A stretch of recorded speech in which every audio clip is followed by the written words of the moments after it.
Hello दोस्तों, I am Kanika and I am a full time YouTuber. और अभी मैंने एक सीरीज चालू करी थी 30 डेज ऑफ आवारागर्दी, जिसमें मैं घूम रही थी लगातार 30 दिन के लिए। तो रिसेंटली मैंने उत्तराखंड का ट्रिप कंप्लीट करा एंड अभी मैं आ रही थी आसाम। और फर्स्ट एसी की टिकट ना मिलने की वजह से मैंने सेकंड एसी की टिकट बुक करी।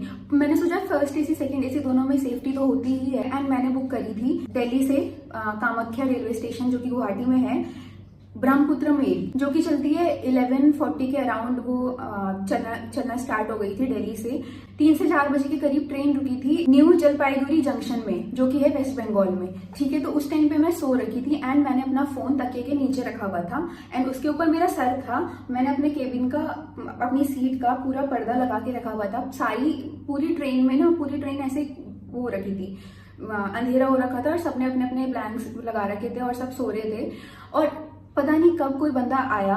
ठीक है, पहले तो ऐसे कैसे कोई बंदा ट्रेन में चढ़ सकता है विदाउट टिकट। ठीक है, वहीं का ही कोई बंदा था या मेरे को नहीं पता कि स्टाफ का कोई रहा होगा, मुझे कुछ नहीं पता। But the main thing is, पहले तो वहां पे कोई टीटी था क्यों नहीं चेकिंग करने के लिए। ऊपर से वार्डन ने उसको बिना टिकट देखे अंदर घुसने दिया, ऐसा मेरे को बाद में वार्डन ने बोला। वार्डन ने ऐसा बोला कि हम तो ट्रेन में तो कोई भी चढ़ जाता है उतर जाता है, ऐसे क्या बोलते हैं। उसने, वो बंदा आया, उसने सीट नंबर पूछा एंड उसने बताया वहां पे जो मेरी उसके सेकंड एसी में जो भी पैसेंजर्स थे बाकी के, उसने कुछ लोगों से सीट नंबर भी पूछा कि ये सीट नंबर किधर है। एंड उनमें से एक जो जस्ट मेरी सीट के ऊपर वाली आंटी थी ना, उनसे भी वो कॉन्वर्सेशन करके गया है। एंड उसने, मेरे को लग रहा है उसने कुछ शायद स्प्रे करा, जिससे कि मेरे को कुछ सेंस नहीं हुआ।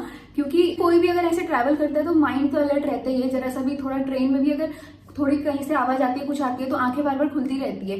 वो बंदा, मेरा पर्दा उसने हटाया है, मेरे सर के नीचे से वो मेरा फोन ले गया है, उसने मेरे ऊपर वाली आंटी से बात करके गया है एंड मुझे कुछ पता भी नहीं लगा कि ये सब कैसे हुआ। तो मुझे ऐसा लग रहा है उसने शायद कुछ तो स्प्रे किया था। और मेरे जो बगल वाले अंकल का फोन चोरी हुआ था, उनको भी यही डाउट था कि उसने कुछ तो स्प्रे किया था। क्योंकि अंकल भी कह रहे थे कि मुझे ऐसे कुछ पता कैसे नहीं चला, क्योंकि मैं तो 4 घंटे से उठा हुआ था। ऐसे कुछ बातें कर रहे थे अंकल। ठीक है, फिर एकदम से थोड़ी देर बाद मेरे को आवाजें आने लगी एंड मेरी नींद खुली। तो पता लगा कि कोई चोरी की बातें कर रहा है। मेरी नींद खुली, मैंने देखा बगल वाले अंकल का फोन चोरी हो रखा है। मैंने अपना फोन चेक करा, मेरा फोन गायब था।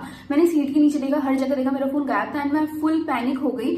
क्योंकि as a content creator, as a YouTuber, as a vlogger, हमारे लिए हमारा फोन कितना इंपॉर्टेंट होता है। क्योंकि उसमें सारी डेटा होते हैं, सारे ब्रांड की डिटेल्स होती हैं, जो भी है बहुत कुछ होता है एंड बहुत कुछ डेटा था उसमें। चलो डेटा की तो कुछ बात नहीं है, डेटा थोड़ा बहुत तो रिकवर हो ही जाएगा।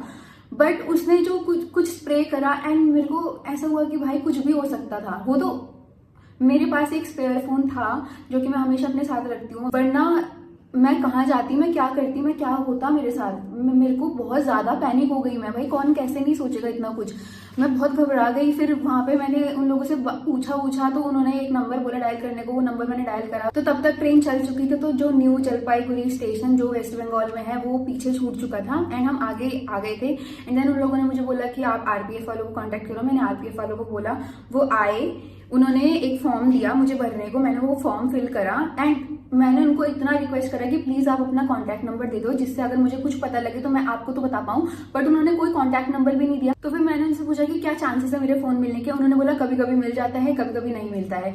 और आईफोन को ट्रैक करना तो बहुत ईजी होता है। अगर वो उसी टाइम एक्शन ले लेते तो मेरा फोन ईजिली मिल भी सकता था। ठीक है, मैंने फाइंड माई डिवाइस में, अपने जो दूसरे फोन आईफोन है उसमें मैंने फाइंड माई डिवाइस ऑन करा।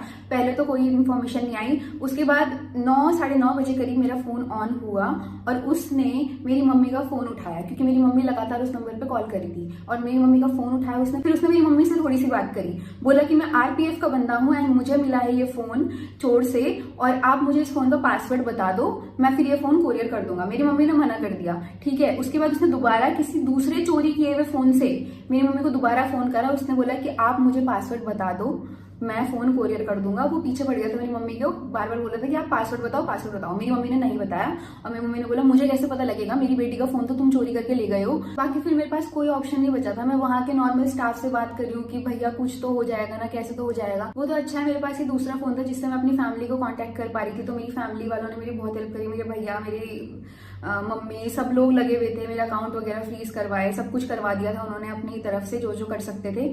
ठीक है, पर फिर मेरे पास कोई ऑप्शन नहीं बचा था, तो मैंने सोचा कि चलो कोई बात नहीं, गुवाहाटी पहुंच के पुलिस स्टेशन जाके मैं FIR करवाऊंगी, उनको बोलूंगी तो कुछ ना कुछ तो हो ही जाएगा। देन मैंने आसाम के पुलिस स्टेशन में गई, मैंने उनको ये सब कुछ बताया, तो उन्होंने बोला कि आप एक एप्लीकेशन लिख दो। तो मैंने वो एप्लीकेशन लिख के उनको दे दी एंड उन्होंने मेरे को बोला कि हमने साइबर जो ग्रुप्स होते हैं उनमें भेज चुका है, तो आपका फोन मिल जाएगा, आप पेशेंस रखिए, वो सब। मतलब उन्होंने बड़े प्यार से बात करी मेरे से पहले दिन। फिर क्या हुआ कि कल फाइंड माई डिवाइस में फिर मेरे को रात को फोन की लोकेशन पता लगी, एग्जैक्ट लोकेशन पता लगी मेरे को। मेरा फोन कहीं मालदी की तरफ है, मालदी वेस्ट बंगाल की तरफ है, ठीक है। तो वो फोन ना 2-3 बार ऑन हुआ एंड जितनी बार वो ऑन हुआ मुझे पता लगा, ठीक है। तो उस टाइम पे भी ट्रेस आराम से हो सकता था, क्योंकि मैंने RPF वालों को भी बोला हुआ है, पुलिस वालों को भी बोला हुआ है, वो भी मेरे को कह रहे कि हमने आगे फॉरवर्ड कर दिया है, बट फिर भी मेरा फोन अभी तक नहीं ढूंढा गया। तो मैं आज फिर से सुबह पुलिस स्टेशन गई, सुबह भी मेरा फोन ऑन हुआ बाय द वे। तो मैं फिर से सुबह पुलिस स्टेशन गई, मैंने उनको बोला कि मेरा फोन ऐसे ऐसे दिखा रहा है कि आप उधर पुलिस वालों को कांटेक्ट करके कुछ तो कीजिए।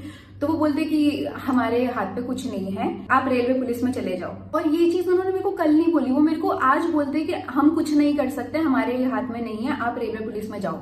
फिर वहां पे वो तो बाय लक मेरे को वहाँ पे एक भैया पहचान के, उन्होंने कहा आप यूट्यूबर हो, एंड देन उन्होंने मेरी बहुत हेल्प करी, वो ही मेरे को मेन रेलवे पुलिस स्टेशन ले गए एंड देन उनके थ्रू, उनकी वजह से मेरी FIR फाइनली रजिस्टर हुई एंड अभी भी वो फोन बार बार ऑन हो रहा है। सॉरी, वो मालदी नहीं मालदा है, मालदा वेस्ट बंगाल, जो कि शिक्षा शिशु केंद्र के करीब दिखा रहा है कहीं पे मेरी फोन की लोकेशन। वो वहीं पे वो बंदा घूमे जा रहा है मेरा फोन लेके। फिर भी अभी तक किसी की साइड से भी कोई सपोर्ट नहीं मिल रहा है, क्योंकि अभी तक अगर वो घूम रहा है, वो बार बार फोन ऑन हो रहा है, तो कैसे ट्रेस नहीं हो सकता अभी तक। बाकी जो इंसिडेंट मेरे साथ हुआ, अगर उसने कुछ स्प्रे करा, अगर वो कुछ और कर देता, तो मैं तो यही सोच के ट्रैवल कर रही थी ना, और मेरी फैमिली वाले भी यही सोच के मेरे को भेजा कि भाई ठीक है, सेकेंड AC में जा रही है बेटी, सेफली पहुंचेगी, कुछ नहीं होगा। मैं इतना डर गई थी क्योंकि मैंने सोचा चलो ठीक है, वो फोन ले गया, अच्छा हुआ मेरे पास पहले तो दूसरा फोन था, ऊपर से अगर वो कुछ और कर देता, तो अगर उसने मेरे को स्प्रे करके मेरे को बेहोश कर दिया, जो भी करके उसने मेरे तकिए के नीचे हाथ डाल के फोन ले गया है, तो ऐसे वो मेरे को उठा के तो लेके जा सकता था, कुछ भी हो सकता था भाई, इतना रिस्की एंड कोई चेकिंग करने वाला वहां पे है नहीं। तो मैं जानना चाहती हूँ उस टाइम पे TT किधर थे एंड वार्डन ने टिकट चेक क्यों नहीं करा, या तो मेरे को लग रहा है ये लोग सब मिले हुए हैं, मुझे कुछ नहीं पता, मेरा दिमाग अभी खराब हो चुका है, मैं कुछ भी सोचती हूँ, बट कुछ भी हो सकता है, तो मेरे को कुछ नहीं पता है। उन्होंने ऐसे बोला कि वो बंदा सीट पूछ के गया था, ठीक है, सीट नंबर बता के आया, ट्रेन में घुसा एंड वो मुझे कैजुअली ये भी कह रहे कि ट्रेन में तो कोई चढ़ता उतरता रहता है, ऐसे कैसे चढ़ सकता है कोई, आप लोग अपनी ड्यूटी क्यों नहीं कर रहे हो सही से। मतलब मैंने बहुत मेहनत से पैसे जोड़ जोड़ के वो फोन खरीदा, iPhone 15 Pro Max, जो कि 1.5 से 2 लाख के बीच आता है, आपको पता ही है। पर चलो ठीक है, जो भी है, बट मैं इतना ट्रॉमेटाइज्ड हूँ अभी, मैं अभी आसाम में ही हूँ एंड मैं बता नहीं सकती, मेरे कुछ समझ नहीं आ रहा है, मैं पूरी ब्लैंक हो चुकी हूँ। तो आई रिक्वेस्ट कि GRP, वेस्ट बंगाल पुलिस और मालदा पुलिस स्टेशन कि प्लीज थोड़ा तो कोऑर्डिनेट करो। बट जो भी हो, इस एक्सपीरियंस के बाद तो मेरे को नहीं लगता कि मैं कभी ट्रेन में अब ट्रैवल कर पाऊंगी, क्योंकि मेरे को सच में सोच के भी डर लग रहा है भाई कि कैसे क्या कुछ भी हो सकता था। वो तो थैंक गॉड मेरे पास दूसरा फोन था, इसलिए मैं कांटेक्ट कर पा रही हूँ, बट स्टिल आई होप मेरे इस वीडियो से थोड़ा तो एक्शन लिया जाएगा एंड थोड़ा सेफ्टी मेजर्स का ध्यान दिया जाएगा इंडियन रेलवेज में। और बस मैं इतना ही कहना चाहती हूँ। बाकी थैंक यू आप लोगों को मेरी बात सुनने के लिए एंड हो सके तो आप लोग अगर वेस्ट बंगाल से हैं या वहाँ की पुलिस वालों को जानते हैं, कहीं को जानते हैं, तो प्लीज मेरी हेल्प कीजिए। आप लोग भी ट्रेन से ट्रैवल करते हो तो प्लीज सेफ रहो, क्योंकि भाई कुछ भी हो सकता है, ट्रेन इज नॉट सेफ।